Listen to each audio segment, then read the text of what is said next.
How's it going, you wonderful people? It's Jay, and in today's video we're going to be building a massive Mario themed assault course in Animal Crossing that looks a bit like this.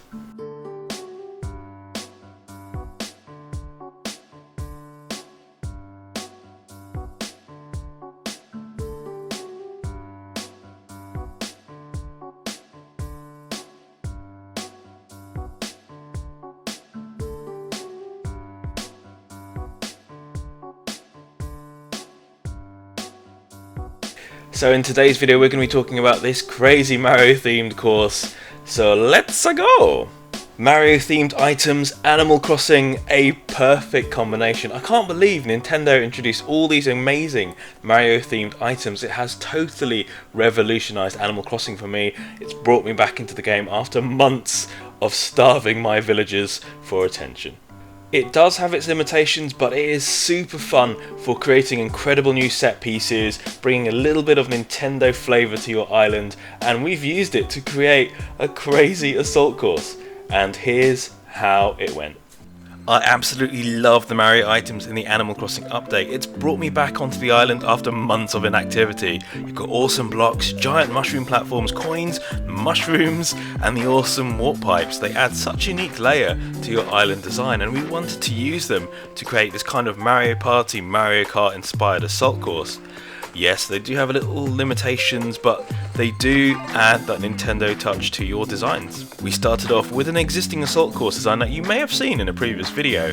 A series of platforms, climbing walls, and a little maze. It's split into two mirroring paths with a little corridor that you can run down the middle to follow the action if you're not racing. The new design is a kind of a remix of this. It introduces Mario elements and this big racetrack Rainbow Road finish.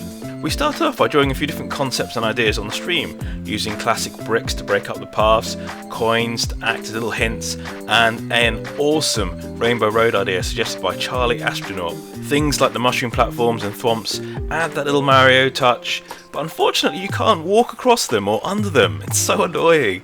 So instead, these are used more like obstacles to really break up the routes. So now onto the build. Where do we even begin? Tidying up, of course, and I always find it tricky to plan out new areas on the island. I've got little concepts and ideas bouncing around in my noggin, but putting it into practice is a tricky thing. New Horizons is great as it introduced many little customization features and terraforming ideas, but it does take a little hard work to really move things around. So with my shovel in hand, I broke down some cliff tops and gave Timmy and Tommy a wheelbarrow full of flowers in exchange for delicious cash. After the space was cleared out, I started working on the stepping stone portions. There are two different routes to take. One has this big thwomp in the way, but has less steps, meaning that you could potentially block a competitor from running through. The other side has no thwomp, but more steps. The design was made with two players in mind, with an easier path in one section of the course for one player, but a harder portion later on. It really depends on which route you take to kind of balance it all out. I also tried creating a few alternative routes or little shortcuts, but that pesky thwomp really do block the way, so a lot of it really came down to trial and error, jumping and jumping and jumping and jumping and jumping around, and reworking routes until it just felt right. Next up, the starting dash, a little corridor with blocks and a couple of benches inspired by classic shows like 90s Gladiators. You run, you jump, you twist, you climb. It's a true obstacle course, and you collect some coins along the way.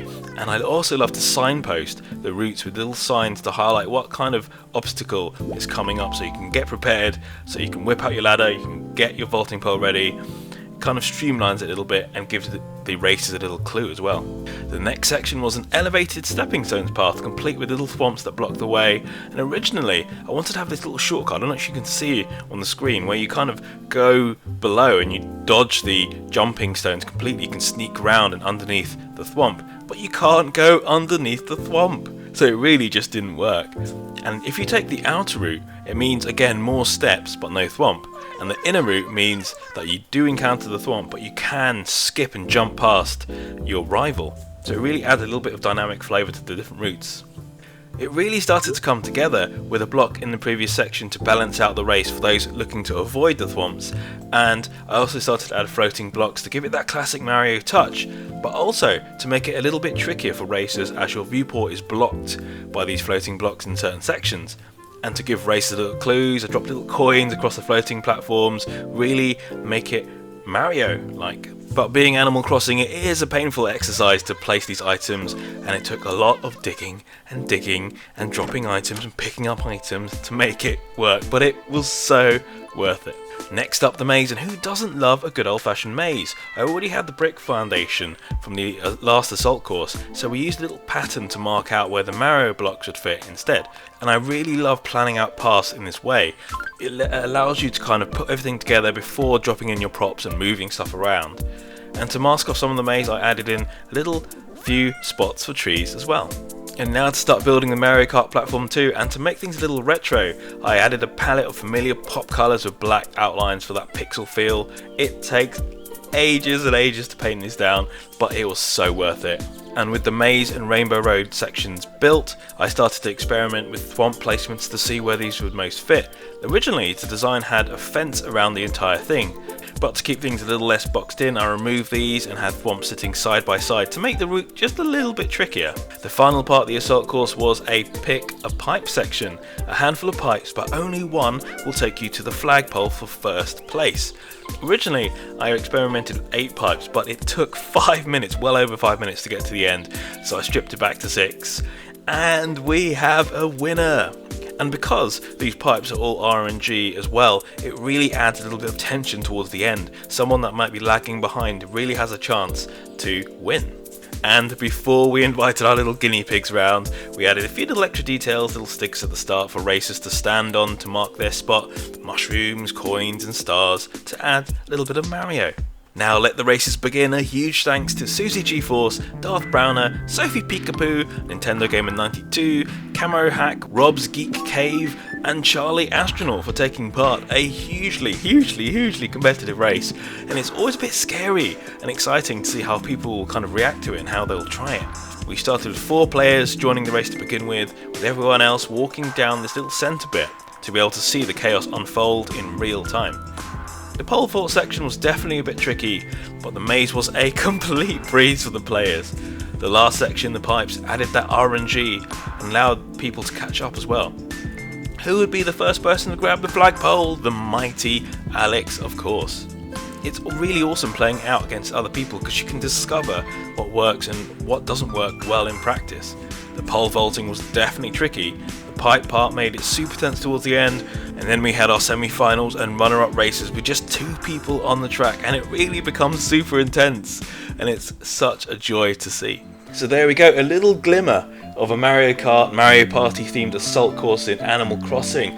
Give it a go and share your creations below, whether it's a dream address or a video. We definitely want to check out your creations. And a massive thank you to everybody who took part in the planning stages and the ideas, and obviously in the races as well. It was super fun and definitely want to do more in the future. And if you guys love Animal Crossing and love Nintendo, be sure to check out our exclusive merch, geeky prints and t-shirts voted for by you. Links are in the description below. A big thank you to all your support.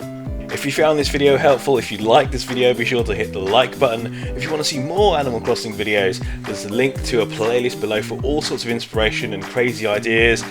And if you want to see more of our videos, be sure to subscribe. Thank you so much for all your support, thank you for watching, and we'll see you in the next video. Bye bye.